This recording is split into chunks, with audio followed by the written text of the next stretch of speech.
Hello everyone, যারা বাগান করেন বিশেষ করে ছাদ বাগান তাদের কিন্তু প্রত্যেক দিনই একটা কাজ থাকে। কী কাজ বলুন তো? কাজ তো অনেকই থাকে, কিন্তু বিশেষ করে হচ্ছে গাছে জল দেওয়া। হ্যাঁ, বর্ষাকাল তো চলে গেল, এবার প্রচণ্ড ঝলমলে রোদ উঠছে। আর রোদের তাপও কিন্তু সেরকমই তীব্র, তাই মাটিগুলো খুব সহজেই শুকিয়ে যায়। দুবেলা করে জল দিতেই হয় গরমকালে। এই সবেদা গাছটা আমার দেখুন কত সবেদা হয়েছে বন্ধুরা, এর আগে শেয়ার করেছিলাম, গাছে ফুল হয়েছিল। আর বেশ কিছু গাছ আমি এই ওপরের ছাদে নিয়ে এসেছি। এই যে বেড আমার পুরো কমপ্লিট হয়ে গেছে, এবার মাটিগুলো দিয়ে গাছগুলো প্রতিস্থাপন করার পালা।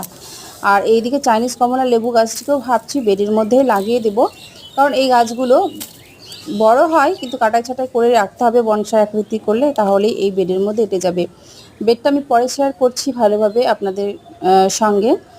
তো আগে দেখাই, এই দেখুন আমার বাগানের গাছগুলো এইভাবেই পড়ে রয়েছে, এখনও গোছানো হয়নি। আর আজকে বেশ কিছু সবজি ফুল তুলে নিয়েছি।